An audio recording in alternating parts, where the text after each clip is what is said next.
Mom moved in her new husband and his kid sent me to grandparents. Years later, they tried to take my house. So when I was a kid, like around 6 or 7, my mom got remarried to this guy named Nick. At first, it seemed like a good thing because, maybe having another parent around would make life feel more complete. I was wrong, though. Nick wasn't just bringing himself into our lives. He had a son too, Ben, who was 6 years older than me. And let me tell you, the minute they moved in, it was like I was suddenly invisible. I still remember that first day they officially moved in. Mom was all smiles, helping Nick and Ben set up their rooms, hanging up family photos on the walls. But when I looked at those photos later, it was all pictures of them: Mom, Nick, and Ben. Not a single picture of me. It felt weird, you know? Like, how can you call it a family when you don't even include your own kid? But things got clearer as time went on. Mom started acting like Ben was her world. She'd make his favorite meals, help him with homework, and even go to his soccer games, all while I was sitting at home alone. I'd ask her, "Hey, can I come too?" And she'd make up excuses, saying it was just for them or Ben's having a special day. It felt like no matter what I did, I was just extra. And Ben, he was no help either. He made sure I knew I wasn't welcome. He'd walk past my room and say stuff like, no one really wants you here. And if I ever told Mom or Nick about it, they'd just shrug it off like, oh, he's just being a boy. Or even worse, they'd tell me to be the bigger person and show Ben some respect because he was my big brother. They expected me to respect someone who was making my life a living hell. I tried to ignore it, but it wasn't easy. Ben had this way of making every day feel like I was walking on eggshells. He'd take my stuff and hide it, or worse, break it. And when I'd confront him, he'd just laugh and say it was an accident.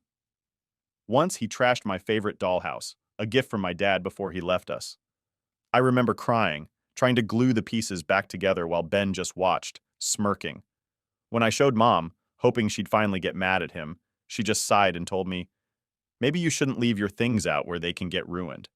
Like, what was that even supposed to mean? Speaking of my dad, that's where things get really twisted. My mom had this weird thing about my dad. She'd always talk about him like he was some monster. And look, I'm not saying he was perfect. He definitely wasn't. I know he drank a lot, and yeah, he cheated on her. But to her, he was the ultimate villain. And somehow, I was guilty by association. I remember one time I must have been around 10, and I was arguing with Ben because he was hogging the TV, like usual. My mom walked in, and instead of stopping him, she looked at me with this cold expression and said, "You're acting just like your father." That one hurt. It's not like I asked to look like him, but every time she looked at me, it felt like she was seeing him instead. It didn't matter what I did. I could get straight A's, keep my room spotless, help out around the house. She always found some way to compare me to him. And it was never in a good way. The more I think about it, the more I realize that she only had energy for Ben. I'd come home from school and the house would smell like fresh cookies, but they weren't for me. I'd find Ben in the kitchen eating a whole batch Mom had baked just for him. When I asked why I couldn't have any, she'd say something like, "These are for Ben. You know he needs to keep his strength up for soccer." I wasn't even allowed to have a single one. And the worst part? There were times when Nick and Mom would take Ben out for special outings. They'd go to amusement parks, movies, sometimes even weekend trips. I remember standing in the doorway watching them pack up the car. I'd ask if I could come along, and Mom would give me this half-hearted smile and say, "Maybe next time, sweetie. This one's just for Ben." But that next time never came. I spent a lot of weekends alone, feeling like I was stuck in the background of my own life. The only escape I had was my grandparents. My dad's parents. They were the only people who really made me feel like I mattered. They'd pick me up sometimes on weekends and take me out to their house. We'd bake cookies, and I'd get to eat as many as I wanted. They never treated me like I was a problem or an afterthought. I'd tell them about what was going on at home, how Ben would push me around, and how my mom seemed to have forgotten I existed. My grandpa would listen quietly, his face turning serious, and then he'd say, "You're nothing like your father. You're your own person, and you're better than all of this." Those weekends were like a breath of fresh air. For a little while, I could pretend that I wasn't the unwanted stepchild, that I was just a regular kid with people who loved me. But going back home was always a harsh reality check. The moment I'd walk through the door, it felt like the air got colder. I could feel the resentment coming from my mom, and Ben would be right there, ready to start up again. It was a cycle that just wouldn't end. Looking back, it's easy to see the pattern. My mom made a choice. She chose Nick, she chose Ben, and she chose to leave me on the outside looking in. It wasn't just favoritism, it was straight up neglect. I was like this reminder she couldn't get rid of, a reminder of a past she hated. And instead of dealing with that in a healthy way, She took it out on me. Ben, on the other hand, fed off that energy. He knew he was the golden child, and he used it. He'd find ways to make me feel small, whether it was taking my stuff or spreading lies about me at school. And the few times I tried to stand up for myself, I'd get punished. One time I shouted back at him after he called me worthless. My mom grounded me for a week and told me, "Respect your brother. He's been through a lot." I remember thinking, what about me? Haven't I been through a lot too? But no one ever asked me how I felt. No one cared about the fact that I felt like an outsider in my own home. It was always about making sure Ben was comfortable, happy, and safe, while I was left to fend for myself. It's like they were raising him up while slowly pushing me further and further down. Even now, all these years later, it's hard to shake the feeling that I was never good enough for them. But back then, as a kid, all I wanted was a little bit of what Ben got, a little bit of love, a little bit of attention, but that wasn't in the cards for me. After high school, I knew I needed to get out of that house. I had been counting down the days until graduation like it was my ticket to freedom. The only thing keeping me sane during those years was the thought that, eventually, I could leave and start over somewhere far away from all the mess at home. And honestly, I wouldn't have been able to do it without my grandparents. They were my lifeline. When senior year rolled around, my grandparents made it clear they'd help me get through college. I'll never forget the day they told me. I was sitting at their kitchen table just going on about how stressed I was about my future, because at that point, I didn't even know if my mom was going to help pay for college. It's not like she ever talked to me about it. All I knew was that Ben was getting everything handed to him on a silver platter. New car, college tuition, you name it. My grandpa looked at me and said, "We're going to help you, kid. You deserve a shot at a good life."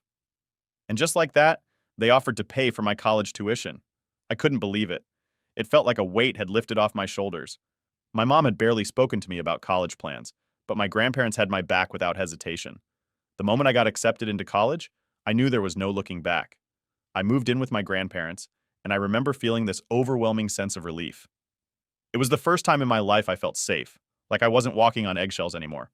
My grandparents' house was small, nothing fancy, but it was cozy, and for the first time in a long time, it felt like a real home. Living with them was completely different from the hellhole I grew up in. They actually asked about my day, cooked meals with me, and showed genuine interest in what I was doing. It was like a whole new world. And for the first time, I felt like I had people who saw me for who I was, not some reminder of past mistakes or someone they had to deal with. I threw myself into college, wanting to make my grandparents proud. My mom, on the other hand, barely even called. The only time I'd hear from her was when she needed something or when she wanted to remind me how great Ben was doing. She'd say stuff like, "You know, Ben got into this amazing business program," or "Ben's doing so well, you should take notes." It was like she had to rub it in my face that he was the successful one. And honestly, it stung, but I'd gotten good at pretending like I didn't care. Nick wasn't any different. He'd show up at family gatherings, the few I actually attended, and go on and on about how proud he was of Ben. It was always, "Ben's this, Ben's that." Not once did he ask me how I was doing or what I was studying. It was like, to them, I was just the kid they had to put up with until I was gone. Well, guess what? I was gone, and it felt amazing. But, the weird thing is, even though I was out of that toxic environment, the damage was still there. I'd still catch myself wondering if my mom ever thought about me or if she'd ever reach out just to ask if I was okay. She didn't. It was radio silence most of the time. And when she did reach out, it was more like she was checking off a box rather than actually caring. I kept myself busy with classes, work, and new friends. I got involved in a few clubs on campus, went out a bit, and for once, I felt like I was actually building a life of my own. But every time I'd get a notification or a message from my mom, I felt that knot in my stomach again, like I was waiting for the other shoe to drop. She'd usually just ask for quick updates, but it was always in this detached, distant tone. I could tell she was just going through the motions. One day, during my second year, she called me out of the blue. It was weird because she never called unless she needed something. I hesitated, but I answered anyway. The conversation was so awkward. She tried to make small talk, asking about my classes and my friends, but it felt so forced. Then she dropped the real reason for her call. She needed money. I was shocked. I was just a college student barely making enough to pay for my books and rent. She knew that. But apparently Ben had messed up. She didn't give me the details, just that he needed a little help, and she wondered if I could pitch in. I was stunned. She had no problem asking her daughter, who she practically ignored for years, to help out her precious Ben. I told her straight up, "Mom, I don't have money to spare. I'm barely getting by myself." She sighed, one of those long, exaggerated sighs, and said, "Well, I thought you'd be more responsible now that you're living on your own." I just sat there, speechless. I could feel the anger boiling up, all those years of feeling like I wasn't enough. And now she was making me feel guilty for not bailing out the son she favored over me. After that call, I made a promise to myself to focus on my own life and stop trying to win her approval. It was clear that no matter what I did, it was never going to be enough. So I doubled down on my studies, kept working part-time, and saved as much as I could. The less I talked to her, the better I felt. Fast forward to graduation, and I was doing pretty well. I had a job lined up, and my grandparents were so proud of me. They showed up at my graduation, cheering like I was the only person there. But guess who didn't show up? My mom, Nick, or Ben. I guess I shouldn't have been surprised, but it still hurt, you know? I mean, they showed up to every one of Ben's events, but when it came to me, it was like I didn't exist. After the ceremony, my grandparents took me out for dinner, and we celebrated my achievement. It was one of the happiest moments of my life, and for a little while, I managed to forget about my mom and all the crap from my past. I was just proud of myself for getting through it all. After graduation, my grandparents offered to let me live with them while I got on my feet. I was grateful, of course, but I wanted to have a place of my own eventually. I started working full-time and saving up. My grandparents were always there, supporting me and making sure I had everything I needed. I couldn't have asked for better people in my life. But then, about a year after I started my job, everything changed. My grandpa got really sick. It all happened so fast. One minute he was fine, and the next, he was in the hospital. My grandma was trying to hold it together, but I could see she was struggling. I tried to be there for both of them as much as I could, but it was hard. Losing him was the hardest thing I'd ever gone through. It felt like I'd lost a part of myself. A few months after that, my grandma passed away too. It was like losing the only two people who ever truly cared about me. The house was so quiet and empty without them, but they had left everything to me, their home, their savings, everything. It was overwhelming. I was grateful, but at the same time, I just wanted them back. I moved into their house, and for a while it felt strange, like I was living in a memory. But I made it my own. I painted the walls, redecorated, and turned it into a place that felt like mine. It was bittersweet, but I knew they'd be happy to see me making a life for myself. Living there alone gave me time to think. I finally had space, physical and emotional, to start figuring out who I was without my mom's shadow over me. I still kept in touch, but it was distant. I only felt obligated to do so, not because I really wanted to. And as much as I loved my grandparents and everything they did for me, the absence of my mom's support still lingered in the back of my mind, even if I tried to act like it didn't bother me. So, after a couple of years of living in my grandparents' house and getting used to my new life, I was finally in a place where things felt stable. I had my routine, work, hobbies, hanging out with a few friends, and honestly, it felt good. No drama, no family chaos, just peace. But that all got flipped when Ben decided to pop back into my life out of nowhere. One day, I get a notification on my phone. It was a message request on social media, and it was from Ben. I hadn't heard from him in almost 2 years. We'd pretty much cut off all communication after I moved in with my grandparents. I just figured we'd moved on with our lives separately. So seeing his name pop up kind of threw me off. I remember staring at the screen, debating if I should even open it. Curiosity got the better of me, and I opened the message. It was this long, rambling paragraph. He started off with the usual small talk, asking how I'd been and saying he hoped I was doing well. But it didn't take long for him to get to the point. He and his family were getting evicted. He wrote about how their landlord was kicking them out and they couldn't find another place to live because apparently no one was willing to rent to them. He didn't give much detail beyond that, just that it was bad enough that no one wanted them. He said they'd found a place in a really sketchy area, but he didn't feel comfortable moving his family there, especially with his daughter, Adeline. She's like 4 or 5 now, I think. Anyway, he went on about how unsafe it was and how he was trying to do what was best for her. Then came the big favor. He asked if they could stay with me for a while until they got back on their feet. I'm not gonna lie, my first reaction was just pure confusion. Like, why me? We barely talked as kids, and the few times we did, it was him bullying me. I mean, we weren't exactly close, and since we became adults, he's never reached out unless he needed something. Now, all of a sudden, he's playing the "we're family" card. It just felt weird. I sat there staring at the message, trying to wrap my head around it. Part of me felt bad, but another part of me was annoyed. It's like he was pretending that all the years of him treating me like crap just didn't happen.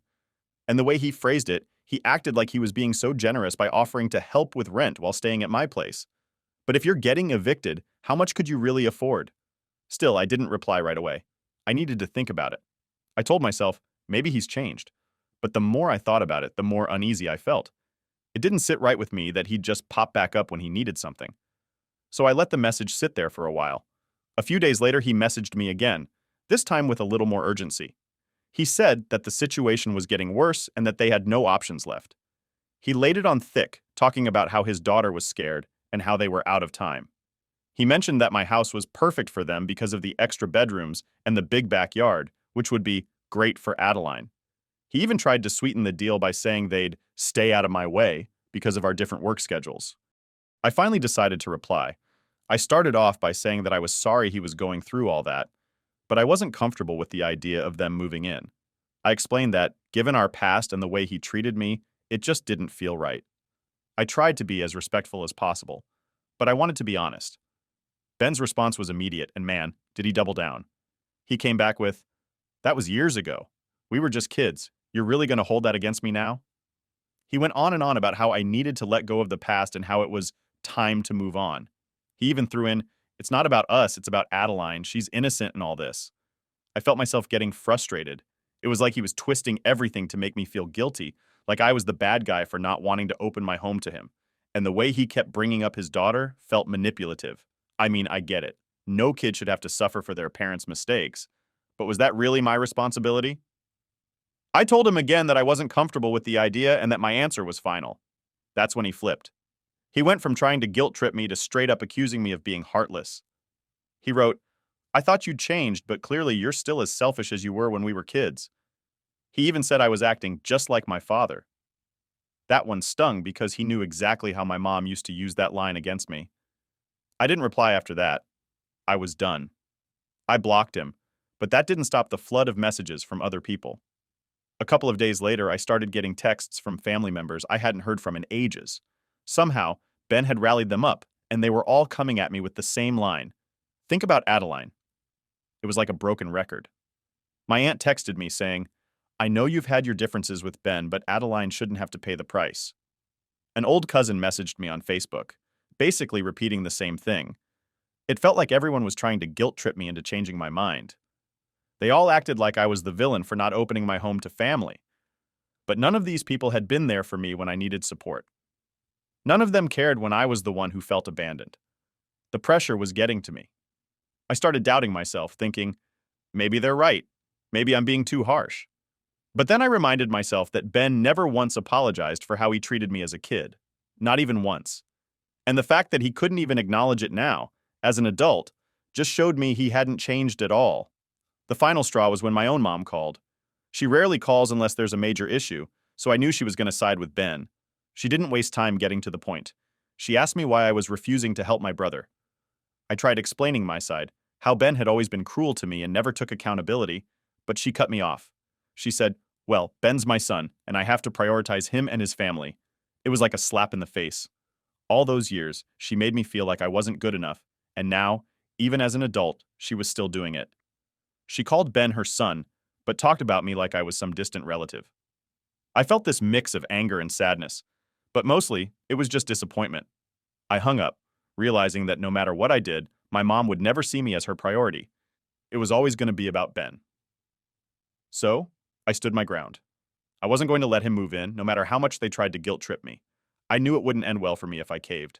It felt good to finally say no and stick to it, but I'd be lying if I said it didn't mess with my head. It's hard to shake that feeling of being the bad guy, especially when everyone around you is telling you that you are. So, after I told Ben no and blocked him, I thought things would settle down, but it was just the start of the fallout. Turns out, Ben wasn't done trying to get what he wanted. He must have told everyone in the family about our conversation, and of course, he painted himself as the victim. Suddenly, I was getting bombarded with messages from family members I hadn't heard from in years. It's wild how people who have barely spoken to me in ages were suddenly all up in my business, telling me how disappointed they were in me. My phone kept lighting up with messages like, "How could you turn your back on family?" Or, "Adeline is an innocent child." They acted like I was some heartless monster for not wanting to open my home to a guy who bullied me for years. It was like they all had collective amnesia about the way Ben treated me growing up. One of my cousins, who I haven't talked to in forever, sent me this long-winded Facebook message about how I needed to rise above the past and be the bigger person. It was like they all had the same script or something. I was fuming, but I just ignored most of it. I mean, what's the point? These were people who didn't know anything about what I went through as a kid. They only saw the side Ben showed them, and he was always good at playing the nice guy when he needed to. But then, one day I get a knock at my door, and guess who it is? My mom. I hadn't seen her in person for months, and honestly, I wasn't expecting a visit. She showed up looking all stressed and tired, like she had the weight of the world on her shoulders. I was tempted to just not open the door, but I knew she'd just keep knocking. So I let her in. She wasted no time. She sat down and went straight into this lecture about how I was being selfish, and how Ben was struggling, and as his sister I needed to help. I tried to keep my cool, but it was hard. I told her, "Mom, he treated me like garbage for years. He never even apologized, and now you expect me to just let him move in like nothing happened?" She sighed, like she was exhausted from the conversation already, and said, "People change. He's different now. He's a father, and he's trying his best." And then she pulled the classic line, "You, of all people, should understand what it's like to struggle." That one got under my skin because she knew I struggled, and she didn't do anything about it when I was a kid. I felt my hands shaking, trying to keep myself from snapping at her. I told her flat out, "Ben's never taken responsibility for anything he's done. Not once has he tried to apologize or even acknowledge the way he treated me. And you and Nick just let it happen." She gave me this look, one of those disappointed frowns she always used to give me when I was a kid. "You need to move on. Holding on to grudges won't help anyone," she said, "especially not Adeline." I felt like I was hitting a wall. It was the same story over and over. Blame me for not letting go, but no one ever told Ben to take accountability. I asked her why Ben couldn't stay with her and Nick instead, and she got all defensive. "Well, we don't have the space, and Nick's health hasn't been the best lately." It was just excuse after excuse. She started getting emotional, talking about how Adeline was suffering, and how it broke her heart to see her granddaughter in such a situation. I could tell she was trying to guilt trip me, and for a second, I almost caved. But then, I remembered all the times she ignored me when I needed her most. All the times she sided with Ben, even when he was clearly in the wrong, and it clicked. I wasn't going to be manipulated into fixing their mess. Not this time. I stood up and told her, "I'm sorry, but my answer is still no. I'm not going to let them move in." She stared at me for a moment, and then she just said, "I expected better from you." That hurt more than I thought it would. I was so used to her disappointment, but hearing her say it like that felt like a punch in the gut. But I stayed firm and told her that she had to leave. She got up, grabbed her purse, and as she walked out, she mumbled something about how she couldn't believe how ungrateful I was. I shut the door behind her and felt this mix of anger and relief. It was like, for once, I had stood my ground. But at the same time, I felt this heaviness, like I was the one who did something wrong. Over the next few days, the texts and messages from family members didn't stop. In fact, they got worse. It felt like they were all joining forces to make me feel guilty. A couple of them even started posting vague comments on Facebook about family abandoning family, and some people being so full of pride they forget their roots. It didn't take a genius to figure out who they were talking about. One of my aunts, who I hadn't spoken to since my grandparents' funeral, even called me, leaving this long voicemail about how I needed to forgive and forget because family is all we've got. She went on and on about how Ben was struggling and how it was up to me to do the right thing. But none of these people ever reached out to me when I was struggling. Not when I was alone as a kid, not when my grandparents passed, and definitely not when I was trying to make it through college. It was all about Ben, as always. Eventually, I had to block a few of them because it was getting to the point where it was just harassment. They wouldn't take no for an answer, and I was done explaining myself. I didn't owe them an explanation. I knew that deep down, but it still messed with my head. It's hard not to feel guilty when everyone around you is telling you you're the problem. But then, one day, I ran into an old friend from high school at the grocery store. We started catching up, and she asked how things were going with my family. I told her the whole story, not really expecting much from her, but she surprised me.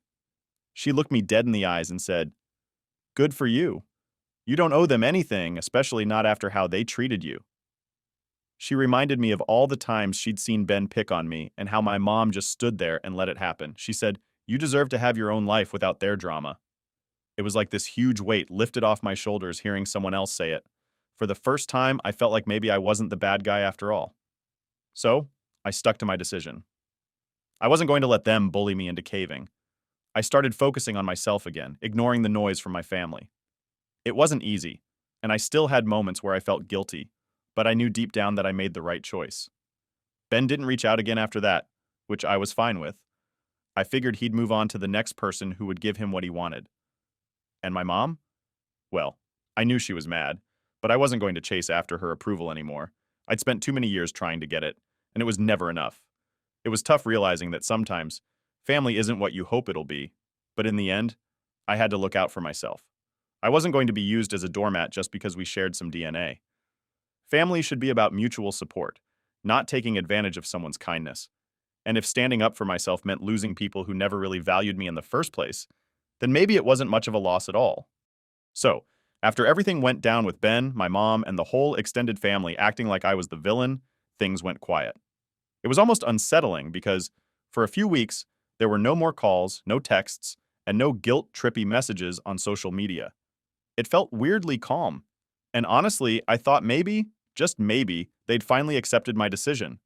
But of course, I should have known better. This family doesn't back down that easily. One day, I was coming home from work, and as I pulled into my driveway, I saw this car parked on the street. It took me a second to recognize it, but then I realized it was Ben's car. My stomach dropped. I wasn't expecting any visitors, and I definitely didn't want to deal with him face to face. But there he was, leaning against his car like he had all the time in the world, just waiting. I debated driving off and pretending I didn't see him, but that felt like running away. So I took a deep breath, parked, and got out of the car. The whole time I was bracing myself for whatever excuse or sob story he was going to throw at me. But instead, he just stood there, staring at me like I was some stranger. It was awkward as hell. Finally, he broke the silence and said, "We need to talk." I could tell he was trying to sound calm and collected, but there was this edge to his voice that made me uneasy. I just crossed my arms and said, "Look, if you're here to convince me to change my mind, it's not going to happen." He shook his head, and for a moment I thought he might actually back down. But then he launched into this whole speech about how desperate things had gotten for him and his family. He said they'd been living out of a motel and how they couldn't afford it much longer.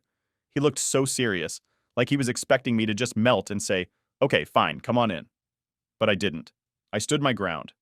I told him again that I wasn't comfortable with him moving in and that I wasn't going to change my mind. That's when his expression changed. It went from sad and desperate to angry.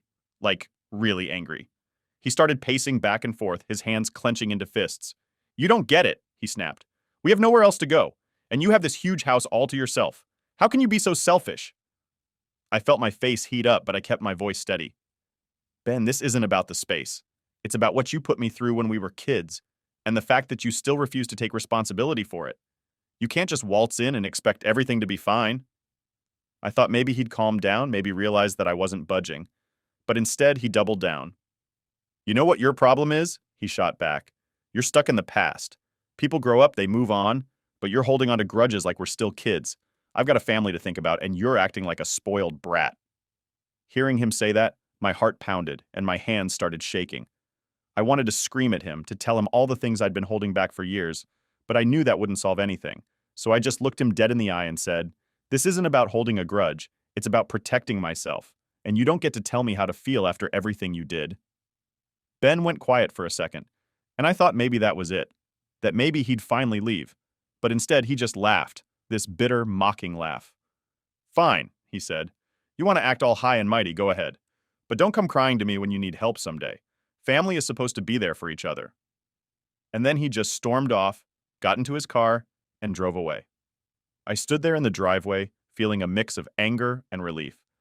Part of me was glad he was gone, but another part of me was furious. Furious that he had the nerve to try and guilt-trip me again, like I was the one in the wrong for setting boundaries.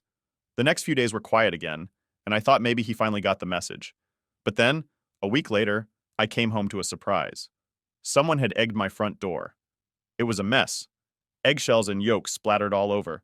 My first thought was that it had to be Ben or one of his friends. Who else would do something like that? I felt this wave of frustration wash over me.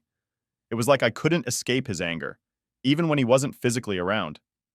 I took pictures of the damage, cleaned it up, and immediately called the police to file a report. I knew it probably wouldn't go anywhere, but I wanted something on record in case things escalated. After that, I decided to install security cameras around the house. I wasn't taking any chances. If Ben or anyone else tried anything again, I wanted proof. I'd had enough of feeling like I was the one in the wrong when all I was doing was protecting my own space and peace of mind. Once the cameras were set up, I felt a bit more at ease, but it didn't stop the tension from hanging over me. I kept checking my phone, half expecting another wave of guilt trip messages or an accidental run-in with Ben, but instead I got silence. Then, out of nowhere, I got another call from my mom. She hadn't spoken to me since the last time she came over, so I was pretty sure this was going to be another lecture. I considered ignoring it, but I figured I should at least hear her out. Maybe she'd finally get it. Well, I was wrong, again. The moment I answered, she jumped right in. "I heard what happened with Ben. You can't keep turning your back on family like this," she said. It was like she didn't care about my side at all. I told her about the egging, and instead of being concerned, she brushed it off. "Oh, don't be dramatic. It was probably some kids messing around." I couldn't believe it. She was defending him, even when I had proof of his behavior escalating. "Mom, I know it was him. Who else would do this?" I said, trying to keep my voice steady. But she just sighed and said, "You've made your choice. I hope you don't regret it when you're the one who needs help someday." That was it. I realized then that no matter what I said, no matter how many times I tried to explain myself, she was never going to see things from my perspective. Ben was her priority, and nothing was going to change that. So, I told her, "If that's how you feel, then maybe it's better if we don't talk for a while." She didn't even argue. She just said, "Fine," and hung up. I felt this huge mix of emotions, anger, sadness, but also a strange sense of relief. It was like I finally accepted that I wasn't going to get the support I'd been hoping for from her or anyone else in that part of the family. Since then, things have been quiet. I haven't heard from Ben, and my mom stayed out of my life. I still get the occasional message from extended family, but I've learned to ignore it. I've focused on building my life on my own terms, without needing their approval or validation. The cameras have given me some peace of mind, and I'm making my house feel more like my own safe space again. I've come to terms with the fact that sometimes family isn't the people you share blood with. It's the people who genuinely care about you, who don't try to manipulate or guilt trip you into doing things you're not comfortable with. At the end of the day, I don't regret my decision. It's hard, and it's lonely sometimes, but I know I did the right thing by standing my ground. I don't owe anyone my peace, not even family, and if that means some doors are permanently shut, then so be it. I'd rather be alone than surrounded by people who don't respect my boundaries.